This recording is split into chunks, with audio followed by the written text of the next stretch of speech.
PM बना दिए जाएंगे नीतीश कुमार जी को, या डिप्टी पीएम बना दिए जाएंगे? नहीं तो इसमें कहाँ कोई शक है। जो हम्म। योग्यता में तो किसी से कोई कमी नहीं है। हमारे माननीय मुख्यमंत्री जी का 18 साल का अनुभव प्रदेश चलाने का, और उस प्रदेश को उन्होंने चलाने का काम किया है। जिस प्रदेश में कोई न विधि व्यवस्था था, न कोई जो है यहाँ आधारभूत संरचना था, न ही लोगों का जान माल का कोई सुरक्षा का इंतजाम था, और न ही कोई सरकारी नौकरी था, न कोई रोजगार का व्यवस्था था, न यातायात सुलभ था।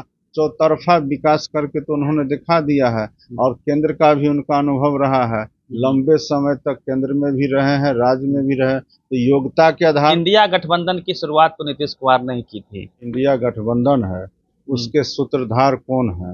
और उन्होंने ही तो सारे नेताओं को, सारे दल को एकजुट किया, पटना में मीटिंग की। दिल्ली में इंडिया और एनडीए की बैठक हुई, नीतीश जी और चंद्रबाबू नायडू भी साथ थे एनडीए की मीटिंग में। लेकिन लगातार कयास ये लगाए जा रहे हैं कुछ भी हो सकता है, नीतीश जी साथ आ सकते हैं, इंडिया के साथ आ सकते हैं। उन कयासों पे बातचीत करेंगे। हमारे साथ सीनियर लीडर जदयू के समाज कल्याण मंत्री मदन सहनी जी होंगे। सर, सबसे पहले स्वागत है आपका। और क्या लगातार कांग्रेस के प्रवक्ता हों, बड़े नेता हों, इनवाइट कर रहे हैं? खड़गे जी भी बोल रहे हैं कि जिनको संविधान पसंद है, संविधान बचाना है, वो हमारे साथ आ जाएं। क्या कहेंगे सर? नहीं, अब इस बात का कोई मतलब नहीं है। जो होना था वो हो चुका है। और बिहार के माननीय मुख्यमंत्री श्री नीतीश कुमार जी और एनडीए के अन्य घटक दल सभी दिल्ली पहुंच गए। माननीय प्रधानमंत्री जी के साथ सभी की बैठक हो चुकी है। सभी ने अपने अपनी सहमति दे दी है, बाजाबता हस्ताक्षर हो चुका है। और विधायक लोकसभा का जो संसदीय दल का बैठक है, उसका तारीख निर्धारित हो चुका है। अब इसके बाद जो है सरकार बनाने का दावा पेश किया जाएगा। अब इसके बाद भी अगर विपक्ष के नेता, चाहे वो खड़गे साहब हो या अन्य भी कांग्रेस के कोई नेता हो या आरजेडी के नेता हो, आज भी अगर वो किसी का इंतजार कर रहे हैं तो ये अपना समय बर्बाद कर रहे हैं। ऐसा कुछ होने वाला नहीं है। एनडीए की सरकार हर हाल में बनेगी, चाहे वो 8 तारीख को बने, 9 तारीख को बने, वो तारीख अलग से निर्धारित की जाएगी। और सरकार हर हाल में बनेगी। और माननीय हमारे देश के आदरणीय प्रधानमंत्री श्री नरेंद्र मोदी जी तीसरी बार फिर से प्रधानमंत्री का शपथ लेंगे। उनको जो है संसदीय दल का नेता चुन लिया गया है। लेकिन कहा यह जा रहा है, ऑफर ये आ रहे हैं कि पीएम बना दिए जाएंगे नीतीश कुमार जी को, या डिप्टी पीएम बना दिए जाएंगे। क्या और ऐसा संजोग बना है कि बन भी सकते हैं, संभावनाएं हैं? क्योंकि इंडिया आपके जो मंत्री हैं सहयोगी जमा खान, वो कह रहे हैं कि पीएम मटेरियल है, पीएम क्यों नहीं बन सकते हैं। और इंडिया गठबंधन की शुरुआत तो नीतीश कुमार ने ही की थी। नहीं तो इसमें कहाँ कोई शक है। जो लोग आज बेचैन है श्री नीतीश कुमार जी को अपने पाले में लेने के लिए, उनको शायद यह याद नहीं है कि जो इंडिया गठबंधन है उसके सूत्रधार कौन है। और उन्होंने ही तो सारे नेताओं को, सारे दल को एकजुट किया, पटना में मीटिंग की। उस समय सब सोए हुए थे, उस समय उनको संविधान खतरा में नजर नहीं आ रहा था। उनको आरक्षण उस समय जो है खत्म करने का डर नहीं समाया हुआ था। आज उनको सारे डर समा गए। जनता इन सब बातों पर भरोसा नहीं करती है। जनता को मालूम है। जनता को अगर ये लोग भ्रम में डालने का कोशिश कर रहे हैं तो ये उनकी भूल है। जनता को सब कुछ पता है। जनता को अगर कोई यह समझता हो कि वो हमसे कम समझता है तो ये उनकी नासमझी है। और सब कुछ तय हो चुका है। जनता को जिनको चुनना था, जिन जनप्रतिनिधियों को, उनको चुन करके उन्होंने दिल्ली भेज दिया है। अब सरकार बनाने की बारी है, सरकार बनने वाली है। और हमारे नेता इतना जो है हल्के काम नहीं करते हैं। और उन्होंने खुद माननीय प्रधानमंत्री जी को बधाई भी दे दी है। आज भी जा कर के उन्होंने बधाई दे दी है। सरकार बनाने के लिए उन्होंने समर्थन दे दिया है। अब इस तरह का बात करने का औचित्य नहीं है। ये बात इस बात की ओर इशारा करता है, दर्शाता है कि विपक्ष आज भी हल्का है और हल्के की तरह बात कर रहा है। जब माननीय मुख्यमंत्री जी स्वयं जाकर के तो किसी भी तरह का प्रलोभन देना, ये तो संविधान के खिलाफ भी है। जिस संविधान की रक्षा की बात कर रहे हैं तो आप नहीं प्रलोभन सर, दे रहे हैं। संभावनाएं सर इसलिए प्रबल हो रही है ना, आपके पूर्व एमएलसी रह चुके हैं खालिद अनवर जी, और जमा खान जी नहीं, पूर्व नहीं है, अभी वर्तमान वर्तमान में। एमएलसी भी है। हाँ। और जमा जी हमारे माननीय मंत्री हैं। ये उनका व्यक्तिगत विचार हो सकता है। और रही बात योग्यता का, तो योग्यता में तो किसी से कोई कमी नहीं है। हमारे माननीय मुख्यमंत्री जी का 18 साल का अनुभव प्रदेश चलाने का, और उस प्रदेश को उन्होंने चलाने का काम किया है। जिस प्रदेश में कोई न विधि व्यवस्था था, न कोई जो है यहाँ आधारभूत संरचना था, न ही लोगों का जान माल का कोई सुरक्षा का इंतजाम था, और न ही कोई सरकारी नौकरी था, न कोई रोजगार का व्यवस्था था, न यातायात सुलभ था। चौतरफा विकास करके तो उन्होंने दिखा दिया है। और केंद्र का भी उनका अनुभव रहा है, लंबे समय तक केंद्र में भी रहे हैं, राज्य में भी रहे। तो योग्यता के आधार पर तो ये चुनाव हो नहीं रहा है।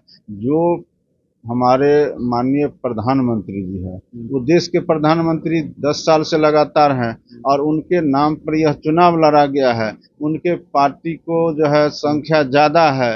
अब उसमें कोई आदमी लोभ लालच में पड़ेगा, तो ये ऐसा काम हमारे नेता नहीं सर, करते। आइडियोलॉजी को यदि देखा जाए तो जो चंद्रबाबू नायडू हैं, उन्होंने पूरे चुनाव के दरमियान स्पष्ट तौर पे कहा कि जो मुस्लिमों को ओबीसी आरक्षण मिलता है उसको हम खत्म नहीं होने देंगे। अमित शाह बार बार मंच से कह रहे थे यदि हमको मौका मिलता है, बहुमत आती है, तो हम मुस्लिम को आरक्षण से मुक्त कर देंगे, निकाल देंगे ओबीसी से। इसको लेकर कन्फ्लिक्ट तो थी। देखिए, एक बात समझ लीजिए, जो भी नेता है, हम समझते हैं कि सभी स्थानीय स्तर पर जो अपने वोट का समीकरण होते हैं उसका ध्यान रखते हैं।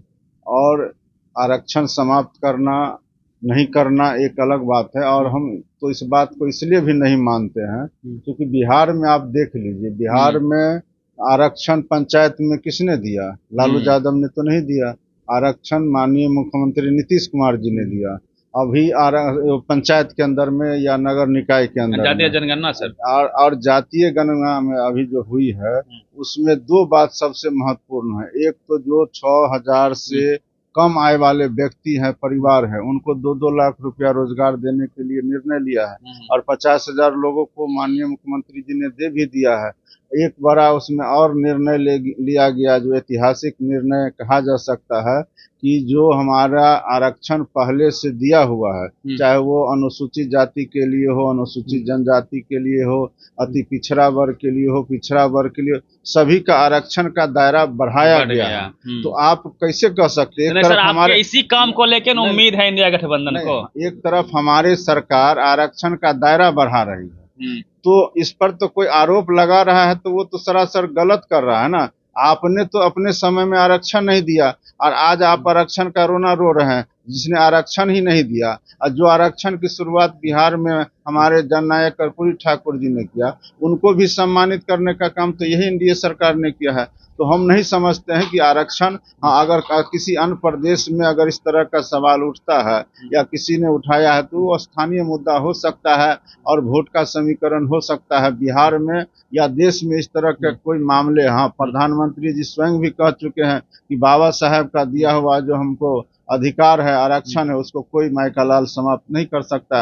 उसके बाद इस बात में कहीं कोई दम नहीं रह जाता है। सर, एक सवाल है, चुनाव के जो रिजल्ट आए यूपी में देखिए तो एनडीए को झटका लगा है, लेकिन बिहार में जो कैंपेनिंग हो रही थी, कहा यह जा रहा था कि नीतीश जी की जवान फिसल रही है, थक गए हैं, विपक्षी भी कह रहे थे। और उतना अधिक जो है प्रचार भी जिस हिसाब से नीतीश जी करते थे उतना अधिक नहीं किए खुद। और खास करके जो मल्लाह समाज से आप आते हैं, मुकेश सहनी हेलीकॉप्टर से घूम रहे थे तेजस्वी यादव के साथ, और आप रोड पे घूम घूम के कर रहे थे, तो मल्लाह समाज का वोट आपने टर्न अप करवा लिया और नीतीश जी उभर के सामने आए हैं। इसका क्या मूल मंत्र है? कैसे सफलता इसका तो सीधा सीधा अर्थ यही न हुआ कि माननीय मुख्यमंत्री जी के बारे में जो भी कयास लगाया जाए, और विपक्ष के नाते तो लोग चाहते ही है ना कि किसी जदयू खत्म 24 में, वो खत्म करने वाले तो खुद खत्म हो जाएंगे। इतना आसानी से लेने वाले, आज 18 साल से तो लोग पीछा पड़े होंगे। ऐसा थोड़े है कि कहें कि आपको हम लिख के दे रहे हैं, आप जो है सब दिन मुख्यमंत्री बने रहिए, और कोई विपक्ष इनको जो है पीछा नहीं पड़े होंगे, ऐसा तो है नहीं। उसके बावजूद भी अगर टिके हुए हैं तो इनमें खासियत होगा। और खासियत यह तो नहीं है कि सिर्फ चेहरा देख करके लोग वोट करते हैं, काम के आधार पर वोट करते हैं। और कर्म इनका अच्छा है, और इन्होंने बिहार को बहुत अच्छे ढंग से आगे ले जाने का काम किया है। आज नौकरी के नाम पर वो लोग बोल रहे थे, नौकरी जो देना मुख्यमंत्री का काम है कि उप मुख्यमंत्री का काम है। उप मुख्यमंत्री रहते हुए इन्होंने इनके जो पार्टी के नेता थे और शिक्षा विभाग के मंत्री थे, तो उनका जो है प्रवचन होता था रामायण महाभारत पर, विभाग जाना आना भी छोड़ दिए थे। और जिस 5 विभाग में ये मंत्री थे उप मुख्यमंत्री जी, उस विभाग में तो कोई बहाली नहीं हुआ, तो फिर ये श्रेय शिक्षा विभाग का कैसे ले रहे हैं, टीचर के बहाली का कैसे ले रहे हैं। ये सारे काम मुख्यमंत्री जी ने किया और इस बात को जनता मानी, जिनको नौकरी मिला वो माने, इसलिए तो समर्थन उन्होंने किया है, इसलिए उनके दावे में कोई दम नहीं है। अति पिछड़ा समाज को आपने कैसे सर बना के रखा है, क्योंकि अति पिछड़ा वोटर जदयू की कोर वोटर मानी जाती है, मल्लाह समाज से आप आते हैं, कैसे क्या विशेष रहा? देखिए, अति पिछड़ा समाज कोई पहली बार नहीं है। जब से नीतीश कुमार जी बिहार में है उसका बहुत बड़ा कारण है। आप इतिहास में जाइए, इतिहास का मतलब यह नहीं कि आप 50 साल पहले जाइए, आप 18 साल पहले जाइए ना। पहले नरसंहार होते थे, 118 नरसंहार तो बिहार में हुआ 15 साल में। आप सोच सकते हैं कि 15 साल में 118 बार अगर नरसंहार हुआ तो उसमें बचा कौन होगा? चाहे वो दलित वर्ग के लोग हो, अति पिछड़ा वर्ग के लोग हों, चाहे पिछड़ा हो या अगरा हो, जिसको जहां मौका मिलता था वहीं एक दूसरे का हत्या कर देते थे। तो सरकार के रहते हुए अगर किसी का जान माल सुरक्षा नहीं है तो हम समझते हैं कि सरकार की नाकामी है। सरकार का सबसे बड़ा जिम्मेवारी होता है लोगों को सुरक्षा प्रदान करना, और अगर कोई सरकार आदमी का, जनता का सुरक्षा प्रदान करने में नाकाम है तो वैसे सरकार को रहने का कोई औचित्य नहीं है। और इस बार भी अगर विपक्ष के लोग बहुत सारे दावे कर रहे थे तो लोग को इसलिए भरोसा नहीं हो रहा था कि जो अमन और चैन अभी के समय में बिहार में कायम हुआ है, जो आपको प्रशासनिक व्यवस्था कायम हुआ, जो सरकार का जो इकबाल आज नजर आ रहा है, वह इकबाल पहले नजर नहीं आता था। लोग सुरक्षित नहीं थे, इसलिए लोगों ने भरोसा किया और लोगों ने समर्थन किया है। रही बात आप पूछ रहे हैं अति पिछड़ा का, तो अति पिछड़ा को आरक्षण किसने दिया? नीतीश कुमार जी ने दिया है। आज हम लोग 5 सीट पर पिछले बार भी लोकसभा में हम लोग को मौका मिला, और जिस समय 15 साल वो लोग थे बिहार के गद्दी पर, तो कहाँ 2-4 जाति के लोग ही विधानसभा के अंदर में नजर आते थे। आज आप जाकर के विधानसभा के अंदर में झांकने का कोशिश कीजिए तो आपको लगेगा कि ऐसा कोई जाति ही नहीं बचा है जिसका प्रतिनिधि वहां नहीं बैठा हुआ है। तो वो ये माहौल बनाने का काम नीतीश कुमार जी ने किया है। माहौल बना है, सभी को मौका मिला है, सभी लोग एक खुश हैं, सभी लोग जो है सो अपना अपना प्रतिनिधि वहां नजर आ रहा है। लोग को सुरक्षा का भाव मन में बैठा है। लेकिन पहले क्या था, कुछ लोग ही वहां शासन कर रहे थे, एक दूसरे पर जुल्म करने का काम कर रहे थे। और रही बात निषाद का, तो निषाद को भी आगे बढ़ाने का काम नीतीश कुमार जी ने किया है, एनडीए सरकार में हुआ है।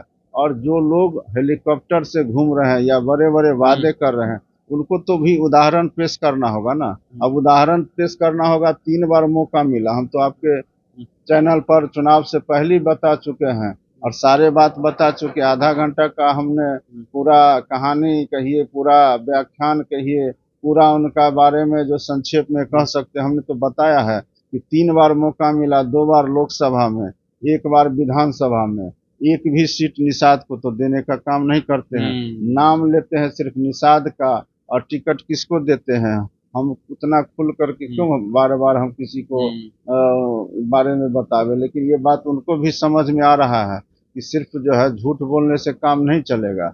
अगर आप जनता का सेवा नहीं करेंगे, चाहे वो अपने समाज का क्यों नहीं हो, लोग आकर के हम लोग से मिलते हैं, लगातार हम लोग उनका सेवा करते हैं, उनके भी लोग हम लोग के पास आकर के काम करवाते हैं, और उनसे मिलना तो लोग को बहुत कठिन काम है। तो ये सब चीज लोग देखते रहते हैं, और हम लोग तो गाड़ी से, 4 पहिया वाहन से जाकर के लोगों से जनसंपर्क किए हैं और वो कारगर साबित हुआ है। लोगों को सच्चाई का पता चलता है, लोग उनसे दूर भागते हैं। हेलीकॉप्टर से ऊपर में ही रह गए, नीचे तो उतर नहीं पाए, तो लोग उनको समझ नहीं पाए। और लोग जब समझेंगे नहीं आपको, तो फिर वोट कैसे दे देंगे? और वोट देंगे नहीं, इसका सबसे बड़ा उदाहरण है कि सभी सीट हम लोग 40 में से 30 सीट हम लोग जीते हैं।